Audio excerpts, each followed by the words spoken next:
Hai Drakor, selamat datang di channel Alur Drakor, channel yang ngebahas alur drama Korea tiap episodenya, dan channel yang cocok untuk kalian-kalian yang mager untuk nonton dramanya. Kali ini kita akan ngebahas drama Korea berjudul Tale of the Nine Tails episode 5. Tanpa basa-basi, yuk langsung masuk aja. Roh anak-anak itu meminta tubuh Jia dan memojokkan Jia sampai jatuh, tapi Yeon segera menolong Jia sekembali dari neraka pisau.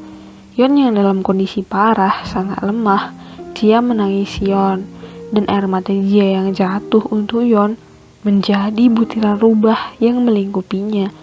Dan Yeon segera mengenali kalau dia adalah Aum. Akhirnya Yeon menemukan gadis yang ditunggunya.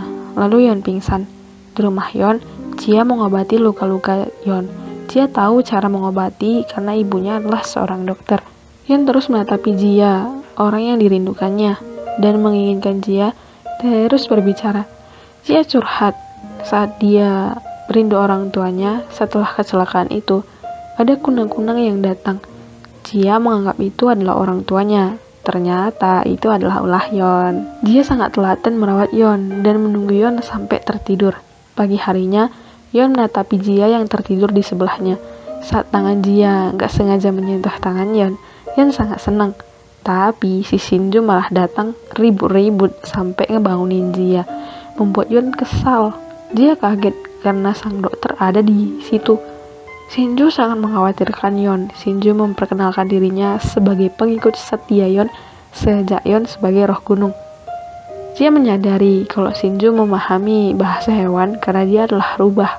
Shinju memasak bubur untuk Yeon dan memanjakan Yeon serta memberi pesan pada Jia agar memberi Yeon es krim setelah selesai makan. Mereka berdua pun makan es krim bersama. Yeon menatapi Jia yang makan es krim dan menganggap itu adalah hal yang manis. Kemudian Jia bertanya soal cinta pertama Yeon. Yeon mengatakan kalau Aum memperlakukannya seperti anjing.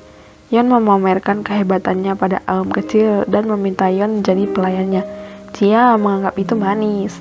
Hari-hari Yeon terus bersama Aum. Yeon mengajari Aum memanah, meski sebenarnya Aum udah bisa memanah. Aum kecil mengatakan kalau dia menyukai Yeon. Aum dan Yeon terus memanah sampai Aum dewasa. Aum dewasa memberitahu Yeon, dia belajar memanah untuk membunuh ayahnya yang sebenarnya adalah raja. Yeon mengatakan kalau anginnya terus menjadi milik Aum. Jia menganggap itu cinta pertama yang mengesankan. Ayah Aum adalah makhluk jahat yang berpura-pura jadi raja, dan itu adalah Imugi. Jia masih penasaran cerita tentang Aum itu dan bertanya soal kematian Aum, tapi Yeon gak ngasih tahu.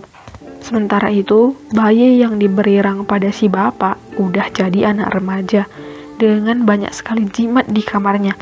Anak ini belajar pelajaran untuk anak kuliahan. Pertumbuhannya sangat cepat. Dan ada pengasuh yang disewa untuk memberi makan anak ini. Saat masuk ke kamar si anak, si pengasuh ini bilang sudah waktunya makan nak. Dan kaget saat ngelihat wajah si anak yang bersisi. Si pengasuh mengira itu penyakit yang menular dan hendak pergi. Tapi si anak ini memegang tangan si pengasuh dan si pengasuh ini jadi kering. Jadi maksudnya makan adalah makan orang. Di jalan, Rang mendengar suara anjing kesakitan, jeritan anjing kesakitan.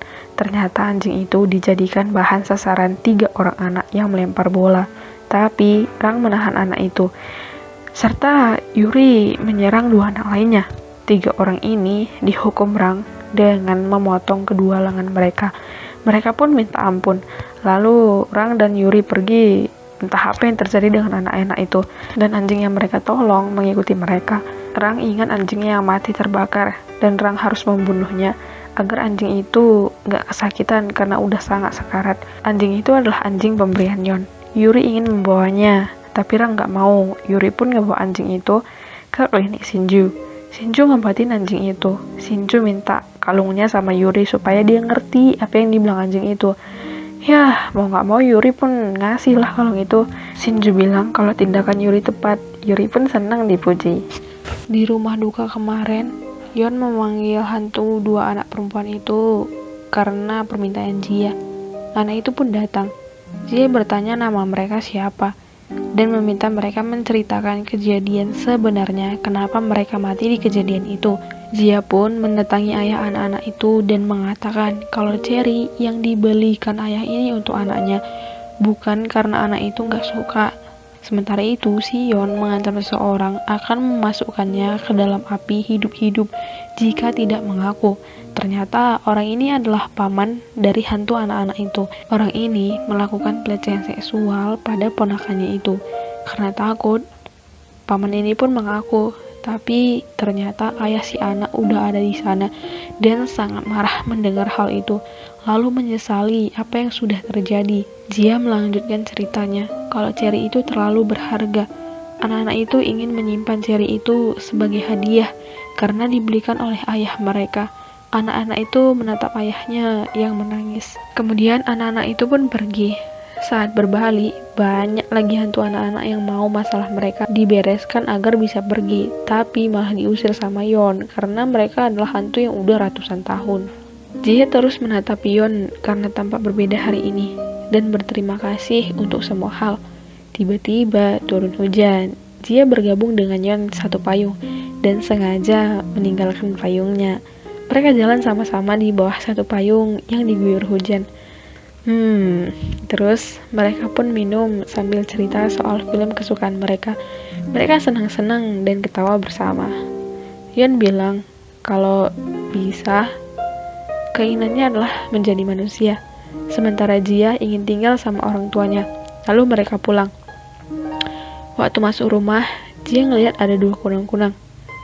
Lalu sadar, waktu kecil dulu kunang-kunangnya juga adalah dari Yon. Yon menatap hal itu dengan senang. Di kantor imigrasi akhirat, kakek Yon ngejelasin apa yang akan dilakukan 2 anak perempuan ini nanti di dunia akhirat. Sementara Yon ngebawa 2 kopi untuk neneknya sebagai sogokan untuk bertanya soal orang tua Jia. Nenek Yon tahu segala sesuatu tentang dunia akhirat dan dunia orang hidup dan gak tahu keberadaan orang tua Jia. Artinya orang tua Jia gak ada di akhirat juga gak hidup.